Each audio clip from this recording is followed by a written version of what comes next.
ನಮಸ್ಕಾರ ಸ್ನೇಹಿತರೆ, welcome to info TV Kannada. ಇವತ್ತಿನ ವಿಡಿಯೋದಲ್ಲಿ ಅನ್ನಭಾಗ್ಯ ಫಲಾನುಭವಿಗಳಿಗೆ ಯಾವಾಗ ಈ ಒಂದು ಅಕ್ಕಿ ಹಣ ಬರುತ್ತೆ, ಅಂದರೆ ಕಳೆದ 3-4 ತಿಂಗಳಿಂದ ಹಣ ಬಂದೇ ಇಲ್ಲ, ಅಂದರೆ ಎಷ್ಟು ಜನಕ್ಕೆ ಹಣ ಜಮಾ ಆಗ್ತಾ ಇಲ್ಲ, ಸೊ ಯಾವ ಕಾರಣಕ್ಕೆ ಜಮಾ ಆಗ್ತಾ ಇಲ್ಲ, ಮತ್ತು ಯಾವಾಗ ಈ ಸರ್ಕಾರ ಹಣನ ಜಮಾ ಮಾಡುತ್ತೆ, ಅಂದರೆ ಅಕ್ಕಿ ಹಣನ ಯಾವಾಗ ಜಮಾ ಮಾಡುತ್ತೆ ಅಂತ ನಾನು ಈ ವಿಡಿಯೋದಲ್ಲಿ ತಿಳಿಸ್ಕೊಡ್ತೀನಿ. ಸಾಕಷ್ಟು ಜನ ಕೇಳ್ತಾ ಇದ್ರಿ ಅನ್ನಭಾಗ್ಯ ಯೋಜನೆ ಹಣ ಯಾವಾಗ ಬರುತ್ತೆ, ಅದ್ರ ಬಗ್ಗೆ ಮಾಹಿತಿ ಕೊಡಿ ಅಂತ ಕೇಳ್ತಾ ಇದ್ರಿ. ಅದಕ್ಕೋಸ್ಕರ ಒಂದಷ್ಟು ಮಾಹಿತಿನ ನಾನು ಚೆಕ್ ಮಾಡಿಕೊಂಡು ನಿಮಗೆ ಹೇಳ್ತಾ ಇದ್ದೀನಿ. ಹಾಗೆ ನೀವೇನಾದರೂ ಫಸ್ಟೇ ನಮ್ಮ ಚಾನಲ್ ನೋಡ್ತಾ ಇದ್ದರೆ ಪ್ಲೀಸ್ ಸಬ್ಸ್ಕ್ರೈಬ್ ಮಾಡಿಕೊಂಡು ನೋಡಿ, ಮತ್ತು ವಿಡಿಯೋನ ಎಲ್ಲೂ ಸ್ಕಿಪ್ ಮಾಡ್ದಿರ ನೋಡೋದ್ರಿಂದ ನಿಮಗೆ ಕಂಪ್ಲೀಟ್ ಮಾಹಿತಿ ಸಿಗುತ್ತೆ. ಹಾಗೆಯೇ ಯಾರ್ಯಾರು ನಮ್ಮ ಚಾನಲ್ನ ಸಬ್ಸ್ಕ್ರೈಬ್ ಮಾಡ್ಕೊಂಡು ವಿಡಿಯೋ ನೋಡ್ತಿದ್ದೀರಾ ಅವ್ರಿಗೆಲ್ಲ ಧನ್ಯವಾದ ತಿಳಿಸ್ತಾ ವಿಡಿಯೋನ ಸ್ಟಾರ್ಟ್ ಮಾಡೋಣ. ರಾಜ್ಯದಲ್ಲಿ ಪಂಚ ಗ್ಯಾರಂಟಿ ಯೋಜನೆಗಳಲ್ಲಿ ಹೆಚ್ಚು ಯಶಸ್ವಿಯಾದಂಥ ಯೋಜನೆಯಲ್ಲಿ ಅನ್ನಭಾಗ್ಯ ಯೋಜನೆಯು ಸಹ ಒಂದಾಗಿದೆ.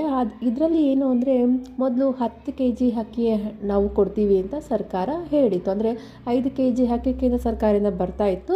ಅದರ ಜೊತೆಗೆ ನಾವು ಇನ್ನೂ ಹೆಚ್ಚುವರಿ 5 kg ಅಕ್ಕಿನ ಕೊಡ್ತೀವಿ, ಅಂದರೆ ಅನ್ನಭಾಗ್ಯ ಯೋಜನೆಯಲ್ಲಿ 5 kg ಅಕ್ಕಿನ ಕೊಡ್ತೀವಿ ಅಂತ ಸರ್ಕಾರ ಹೇಳಿತ್ತು. ಆದರೆ ಕಾರಣಾಂತರಗಳಿಂದ ಅಕ್ಕಿ ಸಿಗದೇ ಇರೋ ಕಾರಣದಿಂದ ಈ ಅಕ್ಕಿಯ ಬದಲು ಹಣವನ್ನು ಕೊಡೋದಕ್ಕೆ ಸ್ಟಾರ್ಟ್ ಮಾಡೋದು ಸರ್ಕಾರ. ಹಾಗೆಯೇ ಕೆಲವು ತಿಂಗಳಿಂದ ಅದು ಸರಿಯಾಗಿ ಹಣ ಜಮಾ ಆಗ್ತಾ ಇತ್ತು, ಅಂದರೆ ಈ 1ನೇ ತಾರೀಕಿಂದ 10ನೇ ತಾರೀಕು ಒಳಗಡೆ ಆದಷ್ಟು ಅನ್ನಭಾಗ್ಯ ಯೋಜನೆಯ ಹಣ ಜಮಾ ಆಗ್ತಾಯಿತ್ತು. ಈ ಕಾರಣ ಏನು ಅಂದರೆ, ಬಹಳಷ್ಟು ಬಡವರು ಜನ ಇರ್ತಾರೆ, ಅಂಥವ್ರಿಗೆ ಈ ಒಂದು ಅಕ್ಕಿ ಹಣ ಬಹಳಷ್ಟು ಹೆಲ್ಪ್ ಆಗುತ್ತೆ ಅನ್ನೋ ಒಂದು ಕಾರಣಕ್ಕೆ ಈ ಒಂದು ರಾಜ್ಯ ಸರ್ಕಾರ ಫಸ್ಟು ಅನ್ನಭಾಗ್ಯ ಯೋಜನೆ ಹಣವನ್ನು ಜಮಾ ಮಾಡ್ತಾ ಬರ್ತಾಯಿದ್ರು. ಆದರೆ ಕೆಲವು ತಿಂಗಳ ನಂತರ ಏನಾಯಿತು ಅಂದರೆ, ಈ ಒಂದು ಗೃಹಲಕ್ಷ್ಮಿ ಯೋಜನೆ ಹಣ ಅದಕ್ಕೂ ಹಾಕಬೇಕಾಗಿತ್ತು, ಹಣ ಜಮಾ ಮಾಡಬೇಕಾಗಿತ್ತು.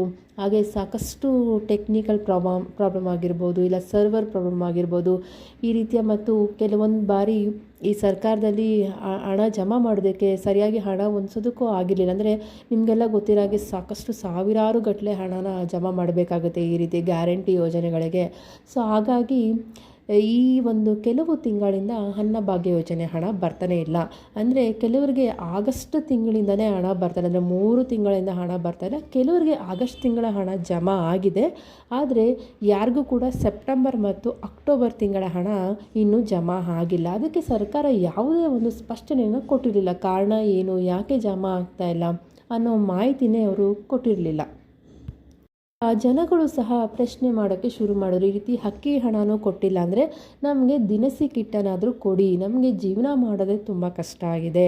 ಈ ರೀತಿಯ ಒಂದು ದಿನಸಿ ಕಿಟ್ಟಾದರೂ ಸಿಕ್ಕಿದ್ರೆ ನಾವು ಅಕ್ಕಿ ಜೊತೆಗೆ ಒಂದಷ್ಟು ಬಡವರು ಜೀವನ ಕೂಡ ಮಾಡ್ಕೋಬೋದು ಅದರಿಂದ. ಇಲ್ಲಾಂದರೆ ನೀವು ಅಕ್ಕಿ ಹಣನೂ ಕೊಟ್ಟಿಲ್ಲ, ದಿನಸಿ ಕಿಟ್ಟನ್ನು ಕೊಟ್ಟಿಲ್ಲ ಅಂದರೆ ನಮಗೆ ಭಾಳಷ್ಟು ಒಂದು ಕಷ್ಟ ಆಗುತ್ತೆ, ಮತ್ತು ನುಡಿದಂತೆ ನಡೆಯೋಕೆ ಆಗಲ್ಲ. ನೀವು ಈ ರೀತಿಯ ಹಣ ಕೊಟ್ಟಿಲ್ಲ ಅನ್ನೋದಕ್ಕೆ ಪ್ರಶ್ನೆ ಕೂಡ ಜನಗಳು ಮಾಡ್ತಾ ಇದ್ದಾರೆ. ಆದರೆ ಸರ್ಕಾರ ಇವಾಗ ಇದಕ್ಕೆಲ್ಲದಕ್ಕೂ ಒಂದು ಉತ್ತರನ ಕೊಟ್ಟಿದೆ. ಏನು ಅಂದರೆ, ನಾವು DBT ಫಾಸ್ಟ್ ವರ್ಷನ್ ಮಾಡ್ತಾಯಿದ್ದೀವಿ, ಇನ್ನು ಯಾವುದೇ ಕಾರಣಕ್ಕೂ ಈ ರೀತಿಯ ಒಂದು ಟೆಕ್ನಿಕಲ್ ಪ್ರಾಬ್ಲಮ್ ಆಗೋದಿಲ್ಲ. ಹಾಗೆ ನಮಗೆ ಸರ್ಕಾರಕ್ಕೆ 4,000 ರೂಪಾಯಿ ಅನುದಾನ ಬರೋದಿದೆ. ಅದು ಬಂದಾಗ ತಕ್ಷಣ ನಾವು ಈ ಒಂದು ಸೆಪ್ಟೆಂಬರ್ ಹಾಗೂ ಅಕ್ಟೋಬರ್ ತಿಂಗಳ ಅನ್ನಭಾಗ್ಯ ಯೋಜನೆ ಹಣವನ್ನು ಎಲ್ಲರ ಖಾತೆಗಳಿಗೆ ಜಮಾ ಮಾಡ್ತೇವೆ.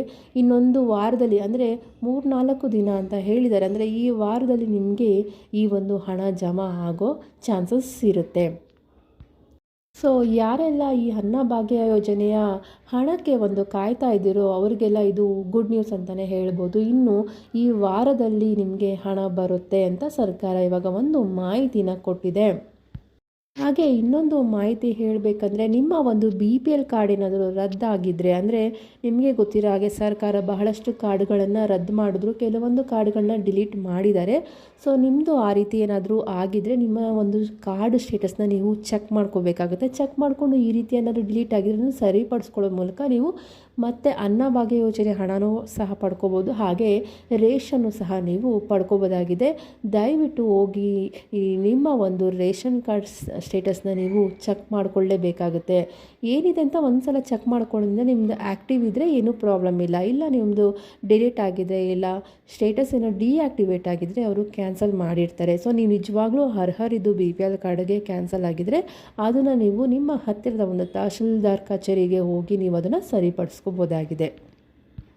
ಯಾಕೆ ಅಂದರೆ ಸರ್ಕಾರನೇ ಇವಾಗ ಹೇಳಿದೆ, ಯಾರ್ಯಾರ ಅರ್ಹರದು ಯಾರ್ಯಾರು BPL ಕಾರ್ಡ್ ಏನಾದರೂ ರದ್ದಾಗಿದ್ದರೆ ಅವರ ಒಂದು ಕಾರ್ಡ್ಗಳನ್ನ ನಾವು ಈ ವಾರದಲ್ಲೇ ಮತ್ತೆ ರಿಟರ್ನ್ ಮಾಡ್ತೀವಿ ಅಂತ ಹೇಳಿರೋದ್ರಿಂದ ನೀವು ಮತ್ತೆ BPL ಕಾರ್ಡ್ಗಳನ್ನ ಪಡ್ಕೋಬೋದಾಗಿದೆ ಮತ್ತು ಈ ಸರ್ಕಾರಿ ಸವಲತ್ತುಗಳನ್ನು ಸಹ ನೀವು ಮತ್ತೆ ಪಡ್ಕೋಬೋದಾಗಿದೆ.